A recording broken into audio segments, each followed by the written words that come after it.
네, 추억의 RPG 게임 네. 롬 한 번씩 들어보시면 어떨까 싶네요. 그러니까요. 네, 그러면 오늘 그로스힐 자산 운용의 김태형 대표님 모시고 지금 이제 투자 이야기, 특히 이제 미국 분위기 뭐 이런 것도 한번 좀 여쭤보도록 하겠습니다. 네. 대표님 어서 오십시오. 어서 오세요. 안녕하세요. 네, 반갑습니다. 네. 네. 작년에 고생 많으셨고요. 네, 작년에 뭐 다사다난했습니다. 네.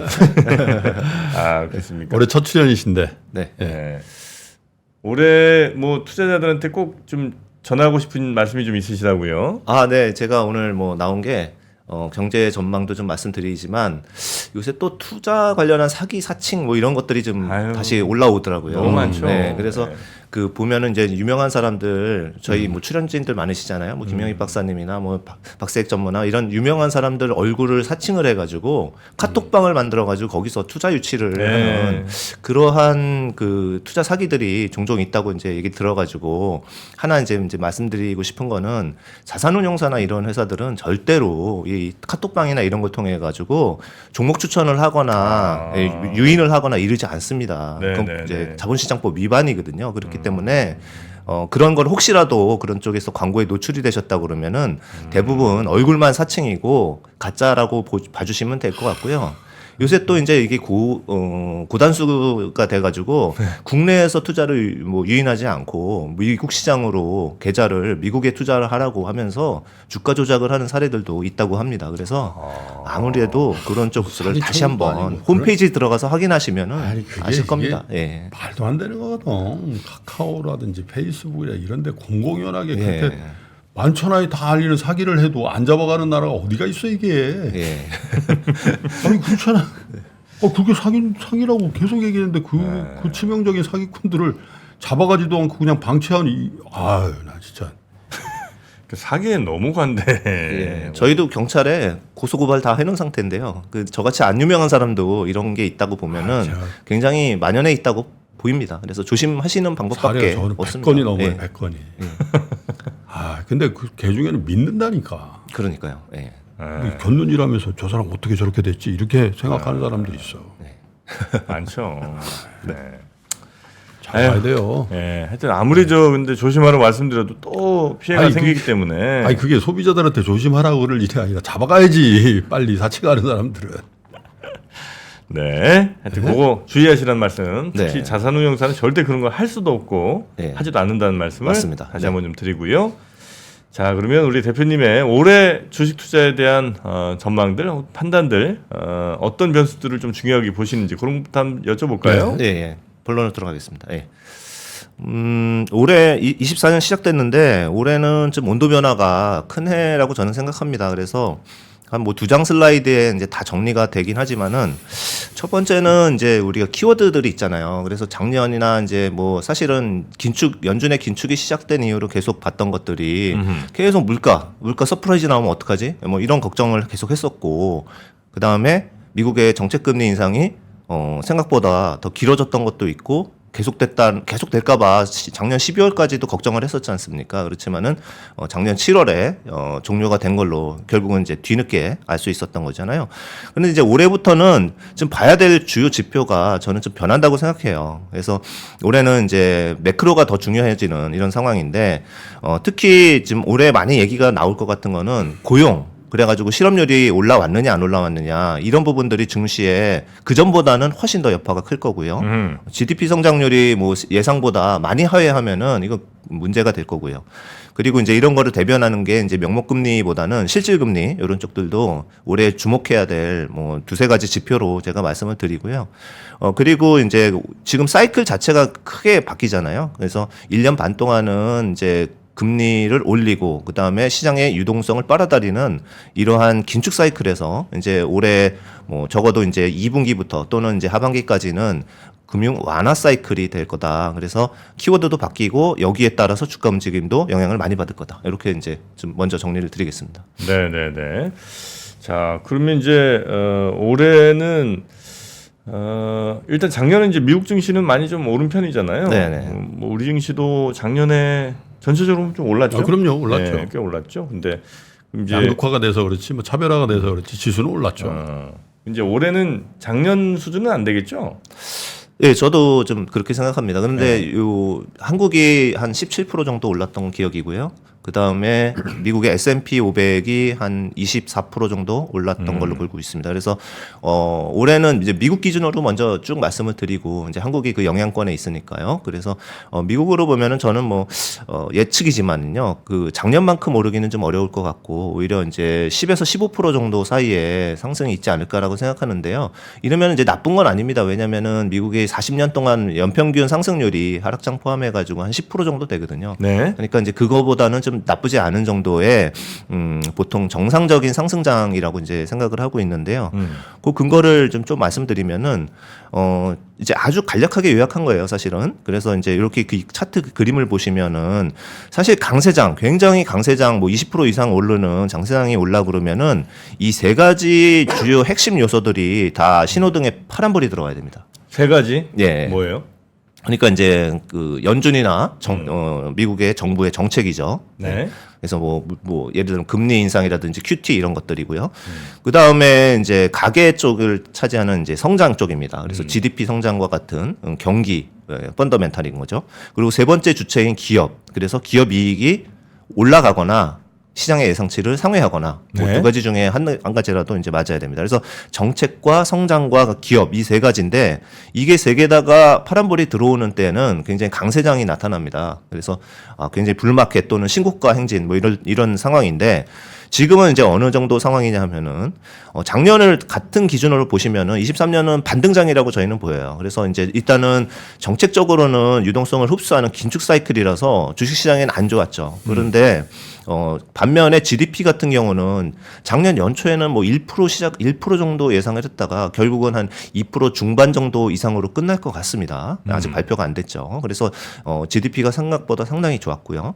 그 다음에 기업 실적 같은 경우는 실적이 증가율은 낮았는데요. 실적이 예상 서프라이즈율이 되게 높았고 이게 두 번째가 훨씬 큽니다. AI 혁신이 있었어요. 네. 네, 그래서 이제 매그니피센트 7을 이제 주도주로 해가지고 상당히 많이 올랐기 때문에 기업 쪽 측면도 굉장히 파란불이었다는 말씀입니다. 네. 그래서 그래서 이제 주가를 결정하는데 하여튼 예. 정책적인 부분, 그다음에 네. 전체적인 국가 성장, 네, 그다음에 기업들이 실적을 어떻게 내느냐가 이제 세계 제일 핵심인데 그렇죠. 그중에 작년에는 정책 빼고 나머지는 괜찮았던. 네, 맞습니다. 네.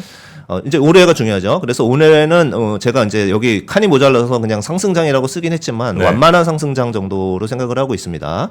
그래서 이제 첫 번째 정책 같은 경우는 바로는 아니지만은 QT의 그 강도 정도도 좀 축소시킬 가능성이 높고요. 네. 그 나중에 설명드릴게요. 여갈피 잔고가 부족해지면서 그럴 거고요. 그 다음에 금리 인하는 뭐 3월부터 기대가 시장에 있습니다. 그래서 이쪽은 다시 파란불로 바뀌었어요.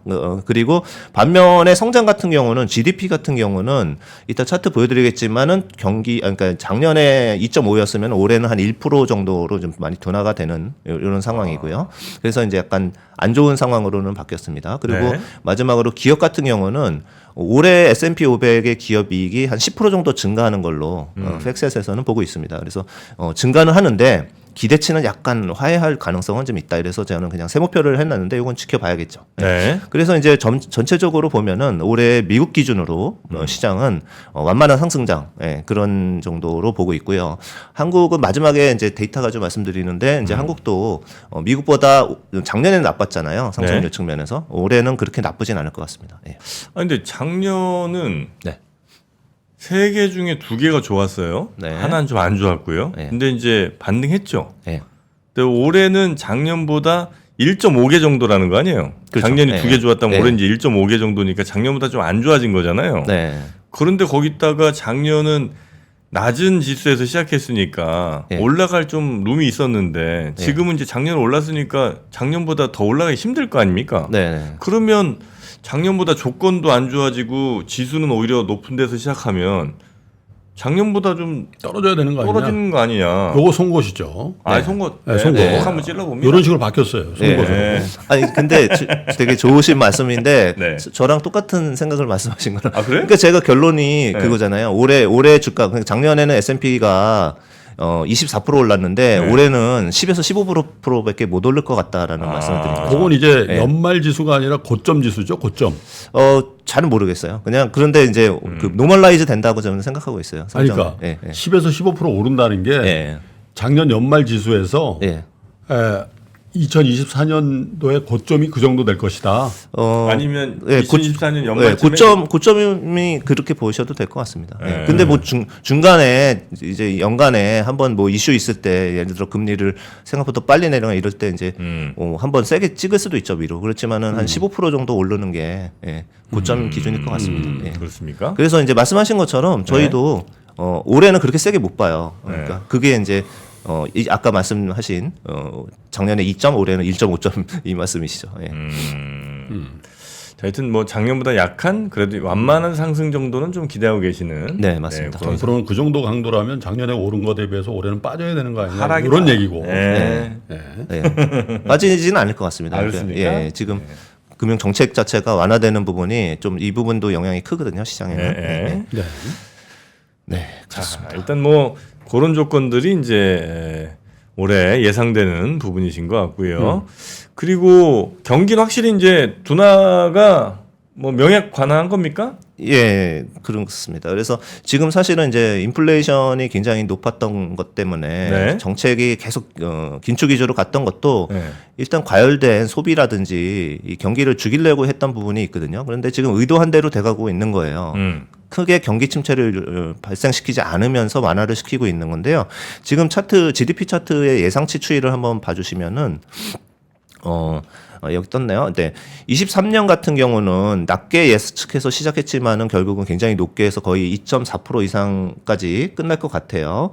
그런데 이제 24년인 올해 예상치는 물론 상향 조정이 되고 있긴 하지만 이 편차가 크잖아요. 그래서 네. 상향이 조정이 돼도 1% 아직 이 정도까지밖에 안 되기 때문에 경기는 둔화되는 게 거의 맞습니다. 그래서 이게 그런데 큰일 났다라는 것보다는 굉장히 의도한 부분이고요. 그리고 예상보다 작년에 성장이 높았기 때문에 올해 좀 둔화로 보이는 거는 좀 자연스러운 현상인데 이게 이제 0.5 뭐 이렇게 해서 침체로 가면은 그런 리스크는 좀 있어요.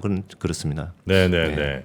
그 침체 이제 제일 뭐 핵심 중에 하나가 그 고용 쪽일 거 아니에요? 예. 고용은 혹시 어떻게 지금 전망하고 계세요? 고용은 뭐 얼마 전에도 이제 데이터들이 계속 나오고 있는데 네. 신규 고용이 계속 생각보다는 좀 잘 되고 있거든요. 예. 그래서 이제 고용 쪽에 큰 문제는 없을 것 같아요. 그래서 지금 저희가 볼 수 있는 거는 실업률 가지고 보는데 네. 그 선행하는 지표들도 있거든요. 근데 저는 이제 경기 침체가 오기 힘들다고 말씀드린 거는 작년 뭐 3월, 6월에도 계속 똑같이 그런 제목으로도 계속 말씀을 드렸었는데 그때 이제 봤던 여러 가지 지표 중에 이제 두 가지만 먼저 말씀드리면은 아직도 임금 상승률이 5%예요. 그러니까 전년 대비 그러니까 시간당 임금 상승률은 4% 정도 플러스고요. 그리고 실업률은 완전 고용 수준이거든요. 네. 그래서 완전 고용에다가 그 임금이 계속 올라가고 있는데 사람이 해고가 되거나 아니면 기업이 뭐 대량 해고를 하거나 이래야지 소비가 줄어들 거잖아요. 네네. 근데 이제 이제 해고가 없는 상황에서 임금까지 올려주니까 소비할 만한 거죠. 네. 가게나 기업 입장에서는. 근데 왜 연준에서 네. 5번, 6번 금리를 낮출 거라고 얘기들을 했던 거죠? 저는 그거는 좀 연준에서요? 아니 시장에서. 시장에서. 네, 시장에서. 미국 그러니까, 시장에서 예. 작년 하반기 연말부터 그런 얘기 했잖아요. 네, 그래서 그거는 그것 때문에 랠리가 온 거고. 예, 저는 그 약간 기대가 과도하다고 생각합니다. 그게 이제 시장의 리스크기도 하거든요. 네, 그래서 뭐 말씀하셨으니까 바로 말씀을 드리면 이 연준에서는 사실은 이제 한 3차례 점도표상으로는 3차례 정도 예. 연준위원이 내린다고 생각하고 있지만은 시장에서는 어제 기준으로도 보면은 6차례 인하를 생각하고 그러니까. 있어요. 그러니까 이거는 좀 과도한 기대인데 저는 이해는 돼요. 뭐냐면은 경기 침체가 올 거라고 생각하고 있는 것 같아요. 하반기에. 시장이? 네, 시장이. 네. 그렇지 않으면 저렇게 빨리 못 내리거든요. 아니 근데 그건 네. 김태용 대표님이 보시나 저희가 보나 예. 아니 임금이 5%씩 오르고 있고 그것도 낮은 데서 오른 게 아니라 예. 지금 뭐 저 연방 기준으로 그렇죠. 최저임금이 7불 50센트인데 15불 이하가 거의 없는 상황에서 또 5%가 오르고 완전 고용을 하고 있는 나라에서 무슨 경기 침체를 걱정하면서 그 금리를 5번 6번씩이나 내릴 수 있나 저게. 네. 그래봐야 인슈어런스 컷인데 예. 보험금을 자기 걸 다 해가지고 보험 드는 사람이 어디가 있나. 예.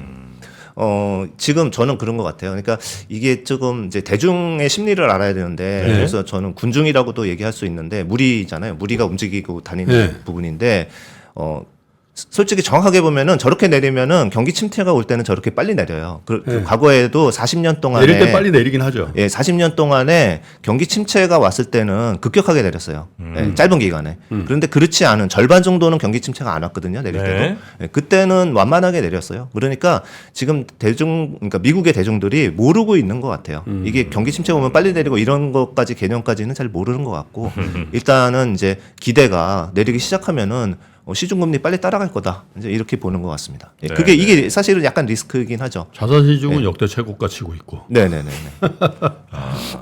이게 이제 네. 그런 거 아니에요? 그 기업의 뭔가 이익 같은 건 점점 이제 줄어드는 게 매우 명확해 보이는데 임금은 이렇게 여전히 올라가고 있으니 어쨌든 임금이라는 거는 약간 좀 연쇄 반응 같은 것도 좀 있는 거잖아요. 내가 이렇게 쓸 때가 막 돈이 다 오르니까 나도 이제 임금을 많이 받아야 돼서 임금이 오르곤 있으나 이거 이제 감당할 수 없는 수준이 이제 올 뭐 하반기나 이렇게 이제 온다. 그럼 이제 그때 훅 한번 꺼진다. 이런 예상하는 거 아닙니까? 그렇죠. 뭐 경기가 우리가 예측을 한 많은 전문가들이 틀렸듯이 이제 마일드하게 그 경기가 완화될 거라고 생각했는데 어떤 뭐 지정학적 리스크, 뭐 전쟁 또는 뭐 미국과 중국과의 갈등 이런 것들이 또 불거질 수 있잖아요. 올해가 또 굉장히 골치 아픈 해인데 그런 부분들 때문에 또 생각보다 경기 위축이 되고 소비 위축이 돼서 기업들이 네. 갑자기 해고를 늘리면은 경기가 마일드한 침체는 올 수도 있습니다. 마일드하게. 예. 말도 안 예. 되죠. 근데 이제 제가 지금 잠깐 더 말씀드리고 싶은 게 네. 항상 우리가 척후병들을 보내놔야 되잖아요. 그래서 뭐 탄광의 카나리아처럼 미리 볼 수 있는 지표들이 있는데 예.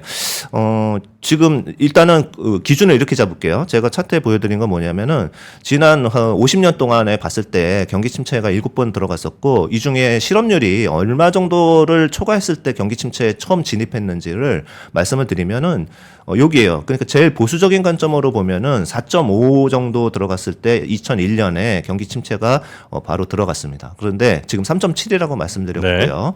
그리고 이 부분은 제일 먼저 들어갔을 때 얘기고 지금 같은 경우는 한 4.5에서 5% 정도. 그러니까 4.5% 정도 실업률이 발표되면은 그때부터 조금 조심하실 필요가 있다라고 이제 보고요. 네. 그런데 그럼 언제 그렇게 올라갈지 우리가 어떻게 하냐 보면은 미리 이제 선행적으로 볼 수 있는 게 이게 미국의 해고 계획을 발표를 해요. 기업들이. 매월 서베이 해가지고 발표를 합니다. 챌린저 잡컷이라는 데이터를 발표하는데 네. 12월에도 발표하는 거 여기 차트 보시면은 아주 최저 쪽에 가까이 있어요. 그러니까 기업들이 해고할 그 의도가 없어요, 별로. 네. 그러니까 지금은 저는 경기 침체 안 올 것 같다라고 편안하게 말씀드릴 수 있는 게 10년 평균보다 훨씬 낮게 지금 그래요? 점점 내려가고 있는 거죠. 네. 네. 그래서 이런 것들도 같이 점검해 보시면은 아까 올해는 이제 키워드가 제가 인플레이션에서 고용 쪽으로 바뀐다고 말씀드렸잖아요. 그러니까 이제 제가 이런 것들도 안 보던 지표들도 보자고 말씀드리는 거예요. 네. 네. 리타이어들 많이 했거든. 네. 저기 그저 401k 자기 계좌 보니까 100만 불 이상 돼가지고 아유, 그만하란다. 그만한다. 집값도 올랐지. 모기지 다 끝났지. 우리의 인생관과 미국 사람 인생관이 달라요. 이거 캐시플로 보니까 난 먹고 살만한데. 그만해. 그만해. 그렇게 자발적인 그냥 실업도 있고 실업이 아니죠. 이건 그냥 은퇴하시는 분들이 많이 있으신 것 같고 자산시장 쪽은 좀 괜찮아요? 튼튼합니까 미국? 네네네. 자산은 지금 마침 이제 저는 작년에도 조금 경기 침체가 안 올 것 같았던 것 중에 제일 좀 자신 있었던 그 차트가 이건데 네. 지금 미국이 가계 자산이요. 우리나라는 가계 부채도 높고 뭐 부채 비율 높아져서 고생하잖아요. 그런데 미국은 건전성이 저거죠. 예, 10년 동안 상당히 좋아졌어요. 저거예요, 저거. 예. 그러니까 예를 들어서 같이 요런 숫자를 잘 안 보시는데 제가 다 들어가서 보니까 전체 미국 가계 자산을 포함한 기업, 가계, 정부, 은행 다 합친 게 300조 달러 정도 돼요. 네. 그 중에서 이제 가계가 차지하는 게 172조 달러 정도 되거든요. 그리고 기업이 58조 달러인데 뭐 숫자가 중요한 게 아니라 두 개 합치면은 미국 전체의 80%를 은행을 제외하고도 80%를 가계와 기업이 담당을 하고 있어요. 자산의 입장에서. 네, 그런데 이제 우리가 연준이 뭐 1조 달러 축소하는 과정에서 주가가 충격을 받잖아요. 근데 1조, 2조 달러 가지고도 저렇게 충격을 받는데 미국의 가계 자산은요, 지금 172조 달러로 매년 8조 달러씩 늘어났어요. 매년요. 네네. 평균적으로. 네. 그리고 부채 비율은 5%포인트나 떨어졌습니다. 네. 그러니까 웬만한 충격으로는 충격을 받을 게 별로 없고요. 네. 그래서 소비가 마음 편하게 소비가 이루어지는 부분 또는 저축을 많이 안 하는 이유도 이런 부분 때문인 것 같습니다. 네. 네네. 네. 아, 지금 자산시장은 생각보다 굉장히 건전한 편이네요, 그죠? 그럼요. 네. 그럼 뭐 이렇게 많이 크게 우려는 그래서 우리 대표님도 좀 크게 네. 우려하진 않는다 이렇게 말씀 주시는 거군요. 네네. 아직은 그 조짐이 없습니다. 네. 네. 그럼 우리가 좀 주의해야 될 뭐 리스크 같은 거는 뭘 꼽아볼 수 있습니까 올해? 네. 그 아까 이제 지적해 주신 시장의 기대가 좀 너무 앞서 나갔다라는 것도 저는 약간 좀 그러니까 주가 측면에서 미국의 주가 측면에서는 너무 앞서 나갔다. 이 부분 그러니까 연준은 3차례 올린다고 그러는데 제가 보기엔 한 4차례나 이 정도 5차례 나빠지면 5차례 정도 올릴 것 같은데 지금 6차례씩 내린다는 거는 너무 빠르다는 거 첫 번째. 그리고 두 번째는요. 이것도 아까 지금 정프로님이 지적해 주셨던 건데 네. 미국의 매그니피센트 세븐이 작년에 107% 올랐어요. 네, 그래서 밸류에이션이 되게 부담이 됩니다. 7개가 107%가 올랐어요? 예. 평균. 더블이 됐어요? 네, 더블 됐고요. 답을 더. 제가 이 슬라이드에서 보여드리면 이게 며칠 전에 뉴스가 나와서 재밌어서 이제 갖고 큰 왔는데 회사들이 예, 요 7개 회사를 합쳐놓으면은요 그러면은 지금 미국이 아니라 일본, 캐나다, 영국 3개국의 시총을 다 합쳐놓은 것보다 더 커졌어요. 11.7조 달러 정도 갔습니다. 와 7개 회사가 예, 그래서 제가 밸류에이션도 다시 점검해서 여기다가 써놨는데 마이크로소프트가 34배, 애플 28배, 아마존 42배, 메타, 구글 다 21배. 이래서 미국 시장이 이제 19배 정도 되잖아요. 저 S&P 500이. 그런데 네네. 조금 다소 높은 밸류에이션이 그러니까 혁신 기업이 작년에 AI가 된다더라 하니까 1년 내내 그걸로 이제 좀 올려놓은 거죠. 기대치를 이제 과도하게 했던 부분들이 절대 틀렸다는 건 아닙니다. 이 방향성은 맞는데 작년에 많이 올라갔으면은 올해는 이만큼은 못 오를 것 같다라는 뭐 자연스러운 생각이에요. 네네네. 그래서 아까 미국도 S&P 500 기준으로 뭐 작년처럼 20 몇 프로씩 못 오른다는 거죠. 네. 네. 하긴 저렇게 오르는 건 다 외국인 투자자들. 예? 그러니까 저런 회사도 저 회사 하나 애플 하나가 우리나라 시총이랑 맞먹죠, 그죠? 그렇죠. 한 회사가 네. 우리나라도 작은 경제 규모가 아닌 나라인데 우리나라도 뭐 경제 규모로 뭐 주식시장이 좀 왜소하지. 몇이 경제 규모에 비해서 주식시장은 좀 왜소하지. 이 나라 전체 시총이랑 비슷하니까 뭐 대단하네. 저 다 우리가 올린 거 아니야 저거. 수학개미들도 역할을 좀 한 것 수학개미들이. 같습니다. 국민연금을 비롯해서. 많이 갔죠. 아유, 알겠습니다. 하여튼 뭐 그 높아진 그러니까 밸류가 약간 좀 부담되는 거는 네. 사실이다. 네네. 네.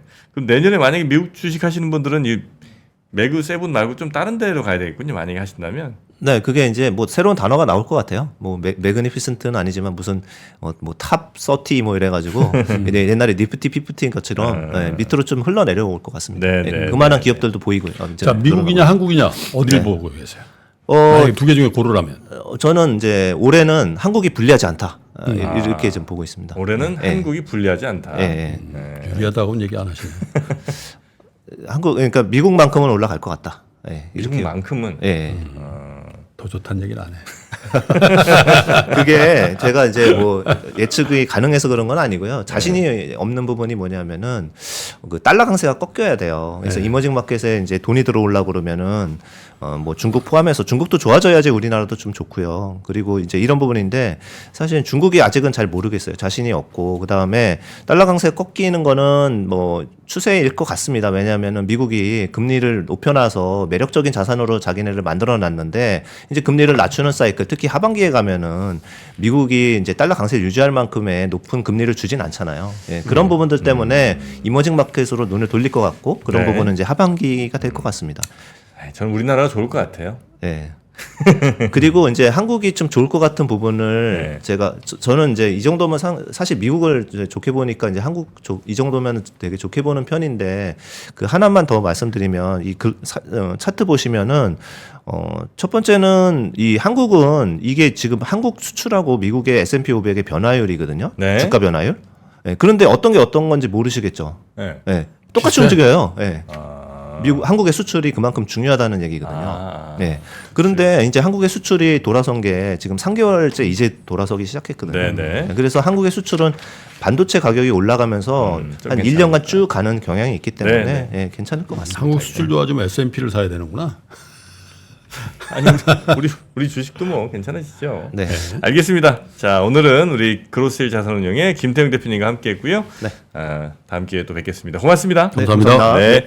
자, 우리 끝나기 전에 얼른 말씀드려야 되는데 그 3프로TV 구독자 이벤트로 영화가 이제 하나 개봉합니다. 게임스탑 주가 폭등에 대한 실화예요, 실화. 네, 그때 너무 충격적인. 충격적인. 네. 그때 덤머니 바보 같은 돈 뭐 이런 뜻인가요? 그렇죠. 네, 덤머니라는 네. 영화가 개봉하는데요. 저 돈이 쌓여 있는 겁니다. 저 손가락이 아니에요, 저게. 손가락처럼 보이네. 네, 요 영화를 이번 주 수요일에 개봉을 하고 이번 주 토요일에 용산 CGV에서 영화 상영 후에 토크를 하는 행사가 있는데 저하고 2%가 가서 어, 네, 관객들하고 예. 요거 어떻게 신청하면 되는 거예요? 요거 예. 요거 일단 예매 가능하니까. 그러니까요. 네. 저희 커뮤니티에 들어가시면 네. 요거 응모하실 수가 있어요. 아, 그렇습니까? 네. 그러니까 네. 다 들어가셔서 그냥 우리 같이 만나요. 용산 CGV에서 이번 주 토요일 날. 네, 네, 네. 네. 아, 요거 좀 신청을 해야 되겠네. 아, 요거 어떤 분들이 오시는지 보고 선물도 좀 갖고 가야 되겠다. 네, 갖고 가셔야죠. 네. 좋습니다. 아유, 시간이 좀 많이 없어서 많이 말씀 못 그래요. 드렸는데 빨리 내일 빨리 다시 빨리. 한번 말씀드릴게요. 자, 저희는 여기서 인사드리고 이어지는 오프닝 벨 라이브 많은 시청 부탁드립니다. 함께해 주신 여러분 고맙습니다. 고맙습니다. 세계 최대의 테크쇼 CES 2024 3프로TV 취재팀이 미국으로 떠납니다. 기업 여러분도 함께 가시죠. 아, 시간과 비용이 부담이라 못 가신다고요? 그래서 3프로TV가 준비했습니다. CES 2024 총정리 끝판왕 3프로TV 영상 리포트. 정확하고 확실한 3프로TV 영상 리포트를 만나보세요. 관련 문의는 하단 메일을 참고해주세요.